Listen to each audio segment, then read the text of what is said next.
বহুল আলোচিত ২১শে অগস্ট গ্রেনেড হামলার মামলায় যাবজ্জীবন কারাদণ্ডপ্রাপ্ত তারেক রহমান এবং মৃত্যুদণ্ডপ্রাপ্ত সাবেক স্বরাষ্ট্র প্রতিমন্ত্রী লুৎফুজ্জামান বাবর সহ সব আসামির খালাসের রায়ের বিরুদ্ধে রাষ্ট্রপক্ষের দায়ের করা আপিলের শুনানি চলছে।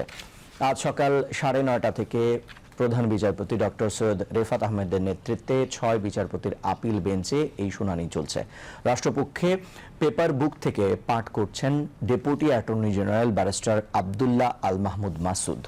আদালতে বিএনপির আইনজীবীদের মধ্যে জ্যেষ্ঠ আইনজীবী Zainul Abedin, barrister Mahbub Uddin Khokon, barrister Kaiser Kamal, barrister Ruhul Quddus Kajol, advocate Gazi Kamrul Islam Sajal, advocate Aminul Islam, advocate Maksudullah, advocate Zakir Hossain, advocate Anisur Rahman Raihan Biswas উপস্থিত আছেন। এর আগে গত ১৫ জুলাই ২১শে অগস্ট গ্রেনেড হামলার মামলায় যাবজ্জীবন ও কারাদণ্ডপ্রাপ্ত তারেক রহমান ও মৃত্যুদণ্ডপ্রাপ্ত সাবেক স্বরাষ্ট্র প্রতিমন্ত্রী লুৎফুজ্জামান বাবর সহ সব আসামির খালাসের রায়ের বিরুদ্ধে আপিলের শুনানির জন্য আজকের দিন ধার্য করেন আপিল বিভাগ।